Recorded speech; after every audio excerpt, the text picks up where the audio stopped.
Codeine is an opioid.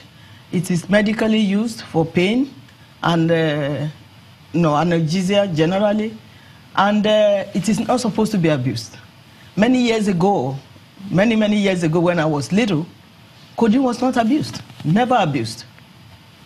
We were given when we were small, if we have cough or cold or something like that, but it was never abused.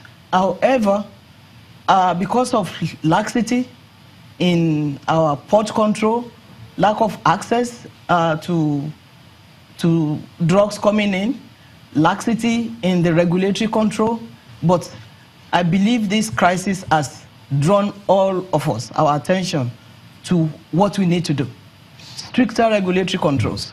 It will take us as a regulatory control authority to be stricter, to be stringent. It will take the community pharmacists that were shown to be conduit with this codeine problem to think, what are we doing to our children? A country can never be greater than its youth. And if our youth are being destroyed, then Nigeria is in for a bigger trouble.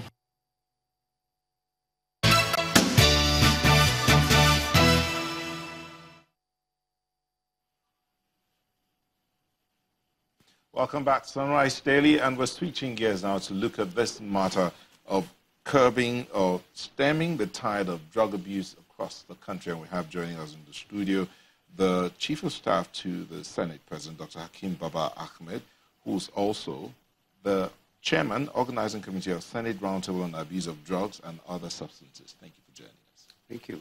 Thank you for inviting me. Welcome to the show. Thank you. Let's start with that conversation you had sometime in December the 18th and the 19th in Kano. How did it go? Well, it was a little bit more than conversation. It was a 2-day roundtable that attempted to bring just about everybody who is a major stakeholder on this issue. It involved all regulatory agencies, all agencies of government that have responsibility for control of drug abuses, civil society, the community, and even actual drug addicts who we interviewed on camera, and everybody was there. And it was profoundly successful. The Senate literally went to Kano, which was the epicenter of the drug problem in the north. And involved, created an all-inclusive forum where everybody, I think for the first time, had a chance to ventilate on the issue. We had massive perspectives on how the genesis of this problem, its dimensions, the manner in which people believe the problem can be dealt with. We had professionals, we had medical doctors, we had psychiatrists, and we had traditional rulers, and we had the people who deal with the actual problem itself. People who are involved in rehabilitation of drug addicts, people who are knowledgeable about how drugs spread and how they are made so easily available. And we had young people who expressed their expressions in their experiences in terms of how they got addicted, what happened to them while they're addicted. And we dealt with those who are still under addiction. Okay. So that happened in December. Yeah. This is the month of May. Yeah. And we're still on this matter of how do we stem this problem? Mm-hmm. Because today is codeine. Tomorrow it might be something else. Someone talked about Trafinol. How he had a conversation with some kid who had gotten addicted to it already. Mm-hmm. But what is the cause of this crave for this high? Well, first of all, let me address your concern about we held the roundtable in December, and today we are dealing with an issue which is only 2 days ago the federal government announced the banning of codeine and tramadol, which are two of the most popular drugs that are abused. What Kano did, what the Senate roundtable in Kano did, was to highlight the magnitude of the problem, and it is really immense. I think the nation must have lived on denial for a long period of time. What the Senate roundtable did was to just simply shed a light on it. And no one should be under the illusion that this is the kind of problem that will just disappear because the Senate of the Federal Republic, NAFDAC, NDLEA, police, immigration, just about everybody said this is the problem and this is where we think the solutions are.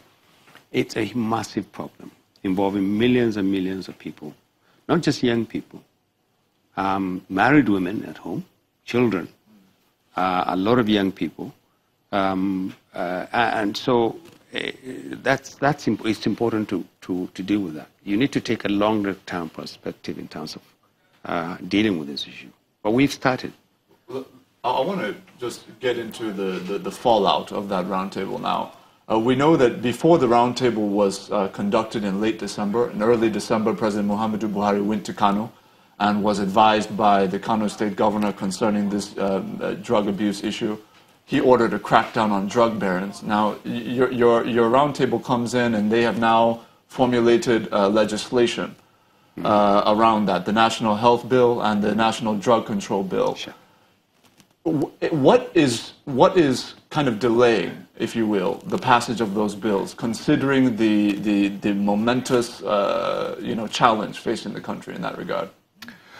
Well, first, these two bills are monumental. What they try to do is to look at all existing legislations as well as policy and try and see if there are new elements we can bring into an improved, strengthened legislation. Now, you have to understand that it has to go through a lot of stages, including validation stages, involving professionals, regulatory bodies, all agencies dealing with this.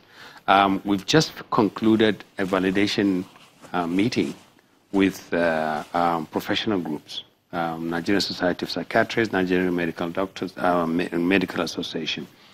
Dr. Ahmed, we'll need to take a quick break, but we'll return and you continue the conversation. Please don't go away.